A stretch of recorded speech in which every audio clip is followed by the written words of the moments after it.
My dad introduced me to that one friend who shepherded me through a really hard time in my life. And I made myself cry when I told this story to my front steps today. So I'll try to get through it now. My dad introduced me to this friend about 3 or 4 months after my husband had died of leukemia. And I had gone down to see my dad, and I said, I just don't feel safe anymore. I'm rambling around in this big empty house by myself. My whole life has disappeared, and all I got is a wiener dog and a couple of geriatric cats, and I just don't feel safe. And he said, I've got the perfect solution, locked up in a cage in the back room. Now, I should clarify that my dad was a veterinarian. And so I walked back to the kennel, and I'm looking for the green tag on the door, which means free to a good home. And I see this collie, straight out of Central Casting. It's perfect. And it has the green tag that says free to a good home. And I'm thinking, could my vacuum cleaner survive this dog? When from behind my back, I hear, honk, honk, honk, that sound of a tail that's just happy to see you.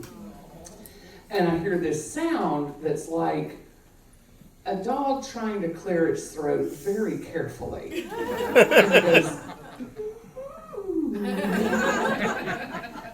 so I look to the left, away from this perfect collie. I look to the left, and there is about 80 pounds of somewhat white, kind of German Shepherdish, muzzle all swollen up from some mange, ribs showing, a couple of road scars on him, and he's got a shred of a towel hanging from these really giant white teeth. But he's going,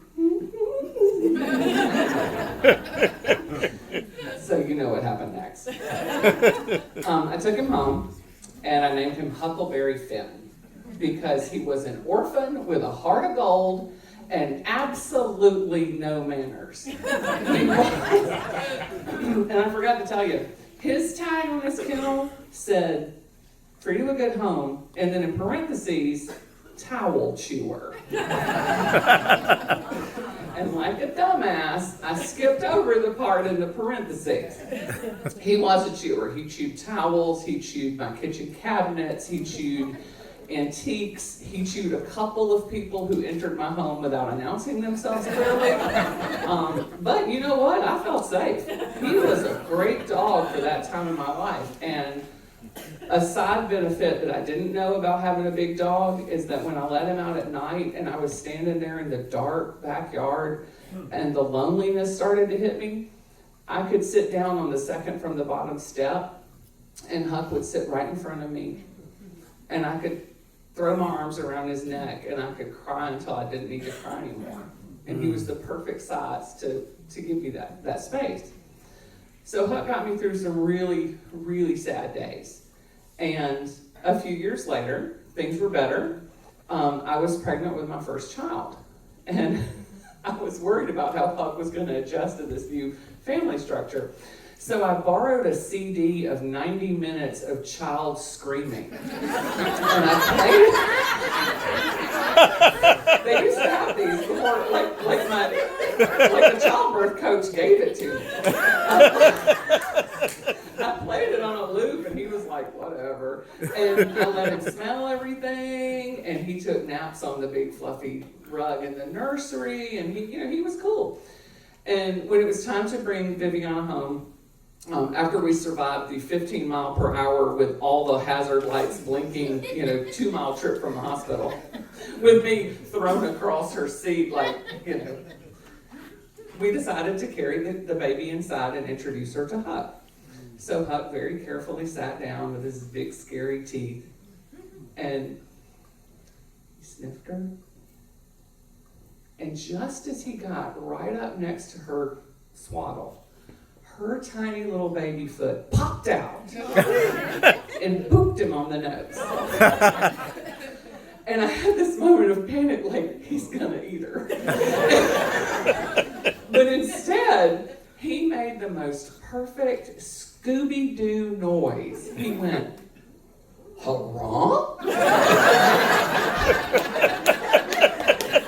And he nuzzled up to her and he sniffed her all over and I unwrapped her a little bit and he was like, this is my baby. He loved that baby. He nosed her along when she was learning how to crawl, and she learned how to walk by holding onto the back of his neck. And he did not let anybody sneak up in our yard with his baby. And when I would set her down in the swing so I could go cook dinner, he would go back to his original, and he would make eye contact with me in the kitchen, and then he would look at the baby like, I think you forgot something. He never really leaned into thinking I had the skills to keep our pack going. You know, he was like, But we made our way, and about 3 years later, I woke up one Saturday morning, and it was pouring rain, and it was cold. And it was already a sad day because my friend Randy Bewley's funeral was that afternoon. And I walked out in the living room and I discovered that my late husband's cat had died in her sleep. And I did not know what to do. I had a 3-year-old who was about to wake up and come out. And so I told her dad, I was like, y'all go get pancakes. I will take care of this.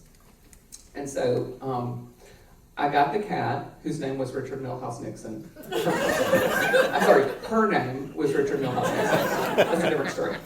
And I wrapped her up in one of Richard's summer camp towels that still had his name tag sewn on it, where his mother had sewn it in there. And I tucked her little toys in there, and I wrapped her up, and I got a shovel, and I walked down to the river where we bury our animals, and I was gonna dig her a grave. And I didn't notice that Huck had come along with me. And it was pouring rain. I mean, just pouring rain. And I got out there and I dug the hole and I tucked her in the hole. And then I tried to think of something to say. And I just couldn't.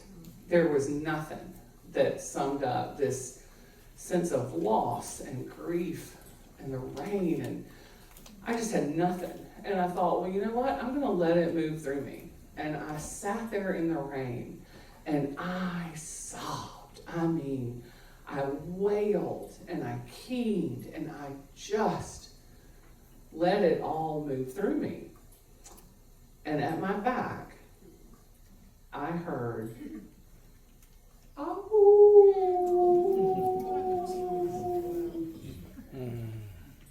And I got chill bumps just doing it because I have never heard a sound like that before. And he never made that sound again. But he saw me crying in the rain with a fence between us. And he threw his big scary mouth up to the sky and he just howled so that I would not be crying alone. And I told my dad what had happened. And we got to talking about why wolves and dogs howl. And it's not just for territory. A wolf who has gotten separated from the pack will actually howl to say, hello? And his pack will howl to say, we're over here. It's okay. Come this way. We got you. And that was Huck.